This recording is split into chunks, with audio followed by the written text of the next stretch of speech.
Assalamualaikum warahmatullahi wabarakatuh.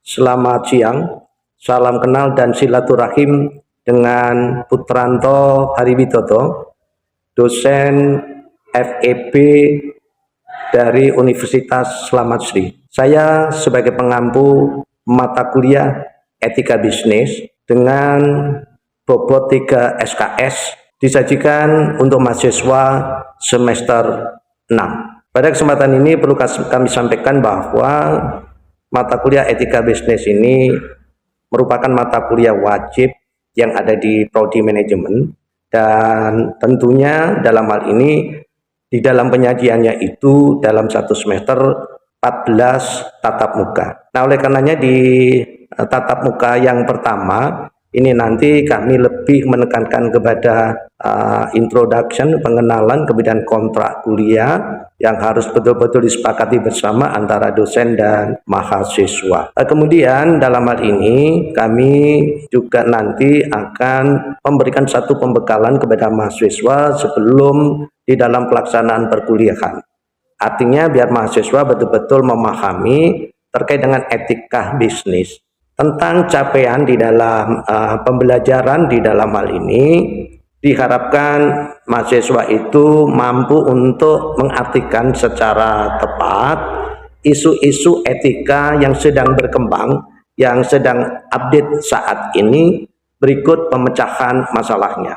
Nah, kemudian diharapkan juga mahasiswa mampu untuk mengimplementasikan dengan benar teori-teori yang akan kita sajikan nanti, dan dengan baik bisa merefleksikan dalam pelaksanaan kehidupan sehari-hari sebagai bentuk pengambilan keputusan secara etis. Dan tidak kalah pentingnya diharapkan juga mahasiswa itu mampu menunjukkan satu karakter, satu sikap attitude, baik itu yang menyangkut tentang kejujuran, tentang kepedulian, tentang rasa tanggung jawab yang sangat luar biasa setelah mempelajari etika bisnis ini. Oleh karenanya beberapa hal yang sudah kami sampaikan itu adalah merupakan upaya untuk membekali mahasiswa agar mahasiswa itu betul-betul terarah. Adapun untuk capaian pembelajaran dari mata kuliah etika bisnis, di sini kami juga akan sampaikan mulai dari chapter ke-1 sampai chapter ke-14. Tentunya kami tidak akan menyampaikan secara keseluruhan, mungkin kami ambil beberapa poin saja. Sebagai contoh di sub kemampuan akhir tiap tahapan pembelajaran, di sub CPMK ke-1 ini diharapkan adalah mahasiswa memahami tentang prinsip-prinsip etika dalam dunia bisnis dan mampu menerapkannya dalam berbagai situasi serta implikasinya terhadap pengambilan satu keputusan dan perilaku bisnis. Kemudian di sub CPMK yang kedua diharapkan mahasiswa itu mampu memahami pengertian etika bisnis secara luas, mampu mengidentifikasi dan menjelaskan prinsip pasar etika dalam bisnis seperti kejujuran, keadilan, transparansi, dan tanggung jawab. Dan seterusnya sampai chapter yang ke-14 yang akan kami sajikan sudah dalam bentuk soft file. Nah, diharapkan mahasiswa itu mengikuti tatap muka mulai dari tatap muka ke-1 sampai 14 ini dengan baik. Namun demikian, kami juga mengharapkan bahwa di dalam pelaksanaan pembelajaran perkuliahan ini ada hal-hal yang perlu disampaikan sebagai bentuk rambu-rambu, sebagai bobot penilaian agar terjadi objektivitas. Nah, kriteria pembobotan penilaian bisa kami sampaikan. Yang pertama bahwa untuk tugas ini kami kasih bobot 25%, kemudian untuk keaktifan mahasiswa kita kasih bobot 15%, kemudian untuk presensi kehadiran ini kita kasih bobot 10%. Sementara UTS dan UAS masing-masing kita kasih bobot 25%, sehingga total 100%. Kurang lebihnya itu yang bisa disampaikan untuk perkenalan. Saya Putra selaku pengampu mata kuliah etika bisnis. Terima kasih atas perhatiannya dan mohon maaf segala kekurangan. Akhir kalam, assalamualaikum warahmatullahi wabarakatuh. Bismillahirrahmanirrahim. Assalamualaikum warahmatullahi wabarakatuh. Waalaikumsalam warahmatullahi wabarakatuh. Selamat siang, selamat jumpa kembali dengan pengampu mata kuliah etika bisnis. Teman-teman, tentunya pada kesempatan jalan ini kita akan coba review terkait dengan bagaimanakah eksistensi CSR, baik itu untuk internal perusahaan maupun kemanfaatannya bagi masyarakat. Ada yang masih ingat definisi CSR? Kita masih ingat? Corporate Social Responsibility. Biasanya hampir semua perusahaan itu mengaplikasikan CSR ini untuk satu kepentingan. Jadi bagaimanakah agar perusahaan ini mampu memperhatikan peduli terhadap lingkungan. Berbagai macam eksistensi daripada perusahaan yang bisa diaplikasikan melalui kegiatan CSR. Apakah bentuknya berupa subsidi, sumbangsih terhadap lingkungan masyarakat untuk perbaikan infrastruktur, perbaikan sarana prasarana tempat ibadah, kemudian untuk kegiatan-kegiatan seperti lembaga pendidikan dan yang lain, termasuk kesehatan. Nah, oleh karenanya hari ini di chapter yang kelima kita bahas terkait dengan tanggung jawab perusahaan terhadap kegiatan sosial. Karena CSR, Corporate Social Responsibility, ini dianggap penting untuk kita kaji bersama-sama. Kita sharing, harapkan teman-teman nanti fokus terhadap materi.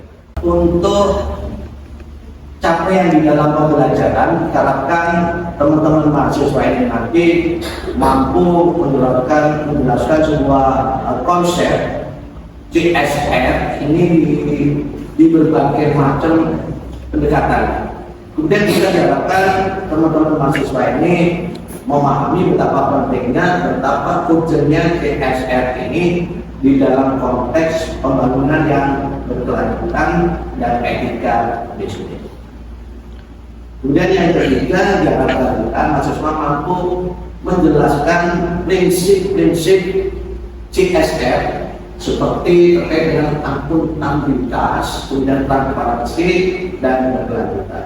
Inilah di chapter kelima tanggung jawab sosial perusahaan CSR, diharapkan bisa betul-betul dicapai oleh teman-teman mahasiswa setelah pasca penyampaian materi. Ada beberapa ahli, saya akan sadar tidak secara keseluruhan, tapi akan saya ambil sebagian saja.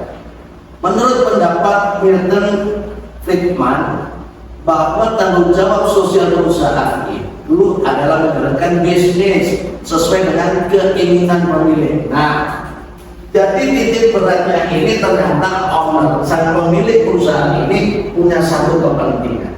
Apa kepentingan perusahaan? Rata-rata perusahaan itu mengharapkan ada profitabilitas. Hampir semua. Jadi laba inilah yang dikejar, profit oriented.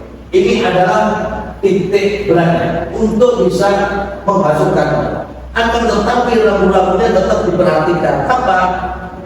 Perundang-undangan dan regulasi yang terkait dengan CSR.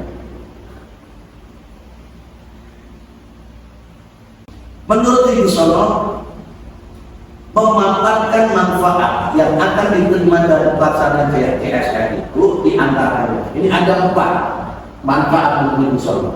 Yang satu itu adalah bagi perusahaan, yang kedua adalah bagi masyarakat, kemudian lingkungan, dan yang keempat bagi negara. Semua harus memperoleh benefit, harus memperoleh manfaat yang luar biasa. Apa yang bisa diperoleh bagi perusahaan dengan eksistensi keberadaannya CSR. Yang pertama adalah bahwa perusahaan akan mendapatkan citra yang positif dari masyarakat luas. Wajar dong kalau perusahaan itu anggarannya dialokasikan misalnya 20% untuk kepentingan CSR. Ini ada lembaga sendiri yang menangani, didistribusikan sesuai peruntukannya sesuai dengan kebutuhan. Nanti ada laporan, ada pertanggungjawaban. Itu kan proposal masuk, aturan mana yang dikeluarkan berapa, semua bagian manajemen CSR pun akan melakukan pertanggungjawaban saat selesai daripada tugas setiap periodisasi. Kedua, tentunya perusahaan ini akan lebih mudah memperoleh akses terhadap modal. Teman-teman, ini menjadi ukuran. Jadi perusahaan yang eksis itu CSR-nya bagus. Kemudian perusahaan ini expand kemana-mana. Ini menandakan sehat. Bukan berarti kalau perusahaan ini punya CSR tambah koyak, tidak. Karena apa? Dengan seiringnya waktu, dengan memperlakukan CSR yang baik, mengalokasikan dana sekian persen untuk bina lingkungan, berarti perusahaan ini sehat. Selanjutnya yang ketiga, perusahaan dapat mempertahankan sumber daya manusia. Kalau perusahaan ini semakin eksis, perusahaan ini expand, tentu SDM-nya bertambah atau berkurang? Bertambah. Sehat, minimum sama juga. Tapi kalau sudah expand, pasti bertambah. Jadi alokasi dari satu daerah ke daerah yang lain tentunya akan membawa satu perubahan yang sangat luar biasa. Semua bidang akan bergeser di situ. Tidak sekedar sektor ekonomi, sosialnya juga pengaruh. Sektor politik juga pengaruh, sektor keamanan juga terpengaruh, sektor transportasi juga akan terpengaruh adanya ekspansi dari perusahaan. CSR-nya pun juga nanti di sana akan mengikuti. Yang keempat, manfaat bagi perusahaan dengan keberadaan CSR adalah perusahaan dapat meningkatkan pengambilan keputusan pada hal-hal yang sifatnya kritis. Ini bisa menjadi jembatan. Oke, next. Bagaimana manfaatnya CSR bagi masyarakat? Kalau masyarakat artinya di situ sebagai penikmat. Praktis CSR yang baik akan meningkatkan nilai tambah. Karena perusahaan di suatu daerah akan menyerap tenaga kerja pasti, meningkatkan kualitas sosial pasti. Pekerja lokal yang diserap akan mendapatkan perlindungan akan hak-haknya sebagai pekerja pasti. Jadi perusahaan ini pun tidak akan memberlakukan karyawan semena-mena. Perusahaan ini punya aturan lain, rule of the game tentang ketenagakerjaan. Mereka pasti rujukannya kepada undang-undang tenaga kerja. Jadi jam kerja jelas, masuk jam berapa, pulang jam berapa. Kalau lembur pembayarannya harus bagaimana. Itu kan masalah seperti juga demikian diberlakukan seperti apa. Kalau mereka punya kualitas lebih, produktivitas tinggi, nanti kompensasinya seperti apa, termasuk nanti untuk jenjang karirnya seperti apa, semua sudah diatur dengan baik. Maka akan diperhatikan hal-hal semacam ini. Maaf teman-teman, yang saya sampaikan ini konteks perusahaan besar ya, bukan perusahaan seperti perusahaan yang di pinggir-pinggir PKL juga. Jadi kalau bicara CSR ini bicara perusahaan yang berhasil ya, seperti contoh dulu ya, Bandung terus apa? Bandung berapa?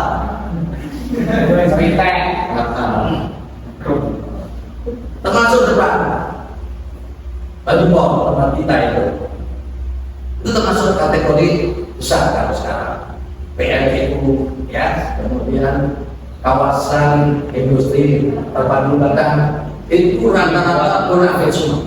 KITB itu kurang, sehingga akan menerapkan CSR. bukan UMKM ini, bukan.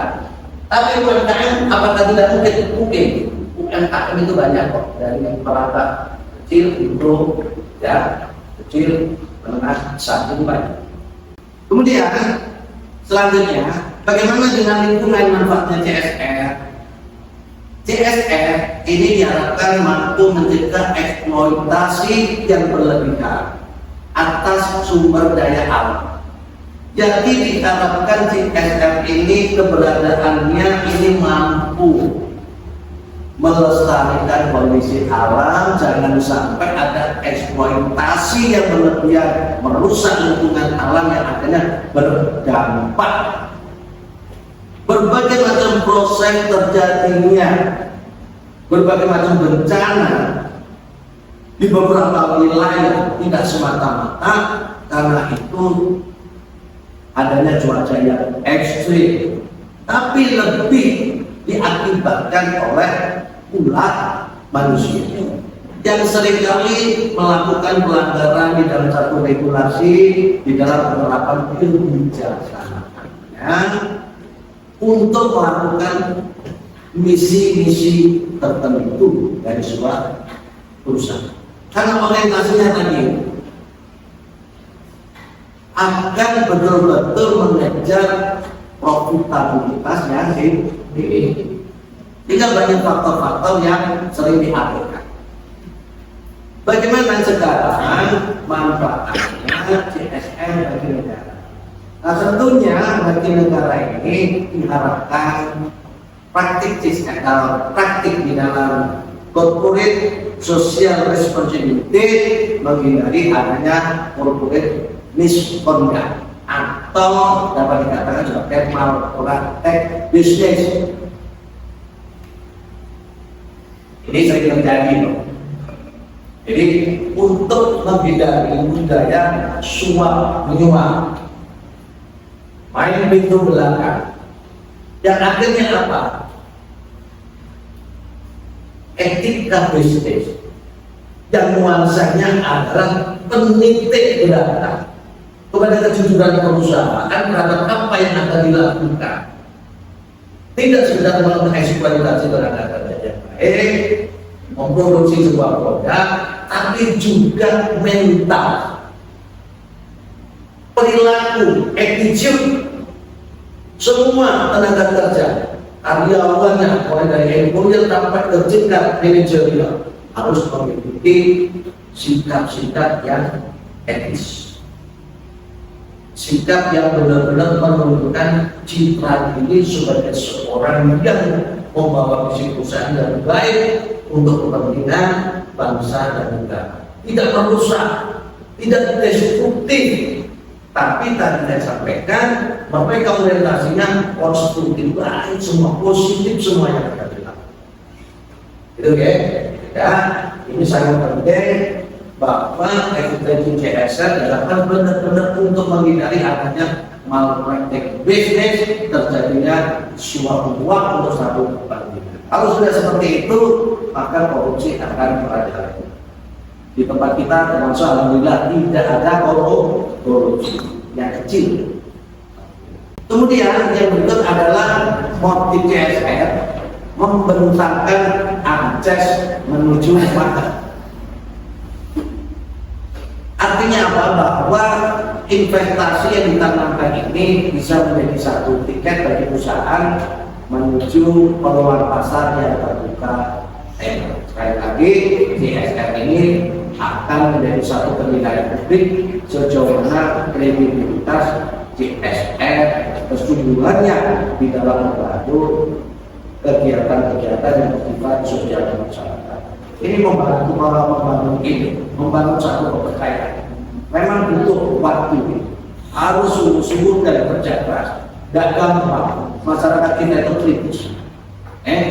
Kemudian yang berikut adalah mereduksi biaya.